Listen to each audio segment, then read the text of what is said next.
ಶ್ರೀ ಗುರುಭ್ಯೋ ನಮಃ. ಶ್ರೀಮನ್ಮಹಾಗಣಾಧಿಪತಯೇ ನಮಃ. ಎನ್ನ ಆಧ್ಯಾತ್ಮ ಬಂಧುಗಳೇ, ಇವತ್ತಿನ ದಿವಸ ಕನ್ನಡ ನಾಡಿನ ಸಂತ ಕಬೀರರು ಅಂಥೇಳಿ ಅನಿಸ್ಕೊಂಡು ಹೋಗಿರ್ತಕ್ಕಂಥ ಎನ್ನ ಆರಾಧ್ಯ ದೈವವಾಗಿರ್ತಕ್ಕಂಥ ಸಂತ ಶಿಶುನಾಳ ಶರೀಫ ಶಿವಯೋಗಿಗಳ ಭಾವೈಕ್ಯತೆಯ ಒಂದು ಜಾತ್ರೆಯ ಸಂಭ್ರಮ. ಇಂತಹ ಸುಸಂದರ್ಭದೊಳಗೆ ಶರೀಫಜ್ಜನ ಜೀವನ ಹೆಂಗಿತ್ತು ಅಂತಂದ್ರೆ, ಹಾಲಿನೊಳಗೆ ಹಾಲು ಬೆರೆತಂತ, ನೀರಿನೊಳಗೆ ನೀರು ಬೆರೆತಂಗ ಆ ಆಧ್ಯಾತ್ಮದ ಜೀವನವನ್ನು ನಡೆಸಿ ಹೋಗಿರ್ತಕ್ಕಂಥ ಮಹಾನ್ ತಪಸ್ವಿ, ಮಹಾನ್ ಸಾಧಕರು ಅಂತಂದ್ರೆ ತಪ್ಪಾಗಲಿಕ್ಕಿಲ್ಲ. ಆ ಸಾಧುಗಳ ಒಂದು ಸಂತರ ಒಂದು ಜೀವನ ಚರಿತ್ರೆ, ಜೀವನದ ಒಂದು ಪಥ ಹೆಂಗಿರ್ತೈತೆ ಅನ್ನೋದನ್ನು ಭಾಳ ಸುಂದರವಾಗಿ ಶರೀಫಜ್ಜ ಒಂದು ಪದ್ಯದೊಳಗೆ ಭಾಳ ಸುಂದರವಾಗಿ ಬರೆದಿದ್ದಾರೆ. ಸಾಧುಗಳ ಸಹಜ ಪಥವಿದು ಆನಂದದಿಂದ ಇರುವುದು. ನಿಜವಾದ ಸನ್ಯಾಸಿಗಳು ಒಟ್ಟ ಈ ಸಂಸಾರದ ತಾಪತ್ರಯಗಳಿಗೆ ದುಃಖವನ್ನು ಪಡುವುದಿಲ್ಲ ಅಂಥೇಳಿ ಸ್ಪಷ್ಟವಾಗಿ ಹೇಳ್ತಾರೆ ಅವರು. ಯಾಕಂದ್ರೆ ಸಾಧುಗಳ ಒಂದು ಸಹಜ ಸ್ವಭಾವ ಏನಪ್ಪ ಅಂದ್ರೆ, ಸದಾ ಆ ಪರಮಾತ್ಮನ ಅನಂತವಾದ ಆನಂದದೊಳಗೆ ಸದಾ ಏನು ಮಾಡೋದಂದ್ರೆ ತನ್ಮಯರಾಗಿ ಇರುವುದು ಅಂಥೇಳಿ. ಬೇಕು ಬ್ಯಾಡೆಂಬುದೆಲ್ಲ ಸಾಕು ಮಾಡಿ ವಿಷಯವನ್ನು ನೂಕಿ ಲೋಕದೊಳಗೆ ಏಕವಾಗಿ ಮೂಕರಂತೆ ಚಲಿಸುತ್ತಿಹರು. ಇಂತಹ ಸಾಧುಗಳು ಹೆಂಗಿರ್ತಾರಂದ್ರೆ, ಬೇಕು ಬೇಡ ಅಂತಕ್ಕಂಥ ಈ ಎರಡು ಶಬ್ದಗಳನ್ನು ಸಾಕು ಮಾಡಿ ಆ ಆಶೆ, ನಾನು, ನನ್ನದು ಅಂತಕ್ಕಂಥ ಅರಿಷಡ್ವರ್ಗಗಳ ವಿಷಯವನ್ನು ಕಾಲೊಳಗೆ ಹಾಕಿ ತುಳಿದು ಆ ಕಡೆ ಕಿತ್ತೆಸೆದು ಲೋಕದೊಳಗೆ ಏಕವಾಗಿ ಮೂಕರಂತೆ ಚಲಿಸುತ್ತಿಹರು. ಇವರು ಜಗತ್ತಿನೊಳಗೆ ಹೆಂಗೆ ಅಡ್ಡಾಡ್ತಾರಂತಂದ್ರೆ, ಮೊದಲೇಕ ಮೂಕರಕ್ಕಾರ, ಆಮೇಲೆ ಸಂಚಾರವನ್ನು ಮಾಡುವಂಥ ಸಂದರ್ಭದೊಳಗೆ ತಮ್ಮನ್ನು ತಾವು ಮರೆತು ಏನು ಮಾಡ್ತಾರಂದ್ರೆ, ಎಲ್ಲಿ ಬೇಕು ಅಲ್ಲಿ ಏನು ಮಾಡ್ತಾರಂದ್ರೆ ಸಂಚಾರವನ್ನು ಮಾಡ್ತಾರೆ. ಇದು ಏನಪ್ಪ ಅಂದ್ರೆ ಸಾಧುಗಳ ಸಂತರ ಅತ್ಯಂತ ಶ್ರೇಷ್ಠವಾದಂತಹ ಲಕ್ಷಣ ಅಂತ. ನಮಗೆ ಸಂಸಾರಿಗಳಾದಂಥವ್ರಿಗೆ ಮೊದಲೇಕ ಮೂಕರಾಗಕ್ಕೆ ಬರೋದಿಲ್ಲ. ಎರಡನೇದ್ದು, ಬೇಕು ಬೇಡ ಅಂತಕ್ಕಂಥ ಶಬ್ದಗಳನ್ನು ಮರೆತು ಬದುಕಲಿಕ್ಕೆ ಬರುವುದಿಲ್ಲ. ಇಷ್ಟಲ್ಲದ ಅರಿಷಡ್ವರ್ಗಗಳ ಒಂದು ಹಾವಳಿಯನ್ನು ತಪ್ಪಿಸಿಕೊಳ್ಳಕ್ಕೆ ಸಾಧ್ಯ ಆಗೋದಿಲ್ಲ. ಆದ್ದರಿಂದ ನಾವು ಸಂಸಾರಿಗಳಾದ್ವಿ, ಅವರು ಸನ್ಯಾಸಿಗಳು, ಸಂತರು, ಶರಣರು, ಮಹಾತ್ಮರಾದರು ಅಂತಕ್ಕಂಥದ್ದು. ಎಲ್ಲಿ ಕುಳಿತರಲ್ಲೇ ದೃಷ್ಟಿ, ಎಲ್ಲಿ ನಿಂತರಲ್ಲೇ ಲಕ್ಷ್ಯ, ಅಲ್ಲೇ ಇಲ್ಲೇ ಎಂಬುದಿಲ್ಲ, ಎಲ್ಲ ತಾವೇ ಚರಿಸುತ್ತಿಹರು.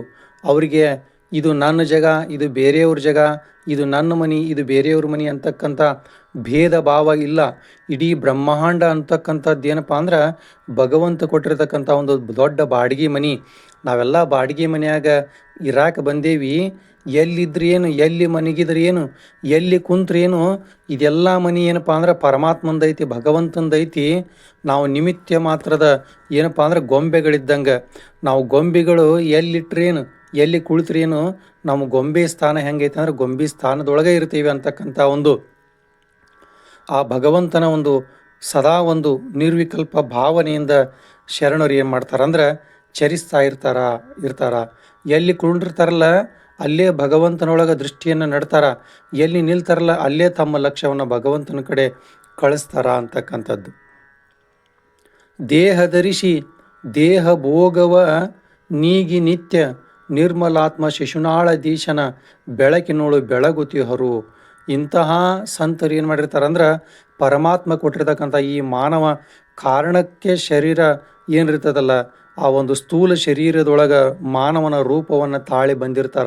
ಇವ್ರು ಏನು ಮಾಡ್ತಾರಂದ್ರೆ, ದೇಹಕ್ಕೆ ಬೇಕಾಗಿರ್ತಕ್ಕಂಥ ಭೋಗಗಳನ್ನು ನೀಗಿ, ಆ ಭೋಗ ಅಂತಂದ್ರೆ ಅನ್ನ, ವಸ್ತ್ರ, ಒಡವೆ, ಈ ಒಂದು ಸಾಮಾನ್ಯ ಭೋಗಗಳನ್ನು ಏನು ಮಾಡಿರ್ತಾರಂದ್ರೆ ಕೊಟ್ಟು ಆ ಎಲ್ಲ ಒಂದು ಭೋಗಗಳನ್ನು ನೀಗಿಸಿದ ನಂತರ ನಿರ್ಮಲಾತ್ಮ ಶಿಶುನಾಳಧೀಶನ ಅತ್ಯಂತ ಪವಿತ್ರವಾಗಿರ್ತಕ್ಕಂಥ ಪರಮ ಗುರುವಾಗಿರ್ತಕ್ಕಂಥ ಶಿಶುನಾಳಧೀಶನಾಗಿರ್ತಕ್ಕಂಥ ಆ ಬಸವಣ್ಣನ ಒಂದು ಅಂತರಂಗದೊಳಗೆ ಸದಾ ಆ ಬಸವಣ್ಣನ ಅಂತರಂಗದ ಬೆಳಕಿನೊಳಗೆ ಸದಾ ಏನಪ್ಪ ಅಂದ್ರೆ ಜ್ಯೋತಿ ಸ್ವರೂಪರಾಗಿ ಬೆಳಗಾಕತ್ಯಾರ ಅಂತಕ್ಕಂಥ ಮಾತನ್ನು ಶರೀಫಜ್ಜವರು ತಮ್ಮ ಪದ್ಯದೊಳಗೆ ಭಾಳ ಸುಂದರವಾಗಿ ಬರೆದಿದ್ದಾರೆ. ಅದಕ್ಕೆ ನಾವು ನೀವೆಲ್ಲರೂ ಸಹಿತ ಸಂತ ಶಿಶುನಾಳ ಶರೀಫ ಶಿವಯೋಗಿಗಳ ಜೀವನದ ಪ್ರತಿಯೊಂದು ಹೆಜ್ಜೆಯನ್ನು ಅನುಕರಿಸಿ ನಾವು ಸಂತರು ಶರಣರು ಮಹಾತ್ಮರಾಗುವುದು ಬೇಡ, ಆದ್ರೆ ಅವರ ನುಡಿಗಳನ್ನು ಕೇಳಿ ಅಂತರಂಗದ ಬೆಳಗನ್ನು, ಅಂತರಂಗದೊಳಗೆ ಅಡಗಿರ್ತಕ್ಕಂಥ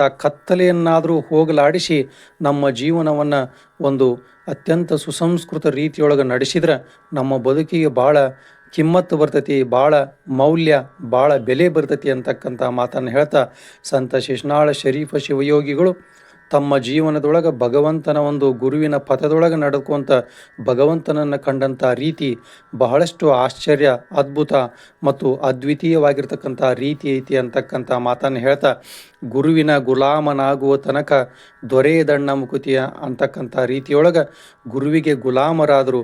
ನಂತರ ಭಗವಂತನ ಆ ತಾಯಿಯ ಒಂದು ಶಾಂಭವಿಯ ಒಂದು ದಾರಿಯೊಳಗೆ ನಡೆದು ದಿವ್ಯ ಆ ಒಂದು ಆತ್ಮವನ್ನು ದಿವ್ಯ ಆತ್ಮರಾಗಿ ಈ ಒಂದು ಕನ್ನಡ ನಾಡಿನ ಉದ್ದಗಲಕ್ಕೂ ಇಂದಿಗೂ ಲಕ್ಷಾಂತರ ಜನರಿಗೆ ಗುರುವಾಗಿ ಮೆರೆದಿರತಕ್ಕಂಥವ್ರು ಯಾರಪ್ಪ ಅಂದ್ರೆ ಸಂತ ಶಿಶುನಾಳ ಶರೀಫ ಶಿವಯೋಗಿಗಳು ಅಂದ್ರೆ ತಪ್ಪಾಗಲಿಕ್ಕಿಲ್ಲ ಅಂತಕ್ಕಂಥ ಮಾತನ್ನು ಹೇಳ್ತಾ ಈ ನುಡಿಗಳನ್ನು ಗುರುವಿನ ಪಾದಕ್ಕೆ ಸಮರ್ಪಣೆ ಮಾಡ್ತಾ ಇದ್ದೇನೆ.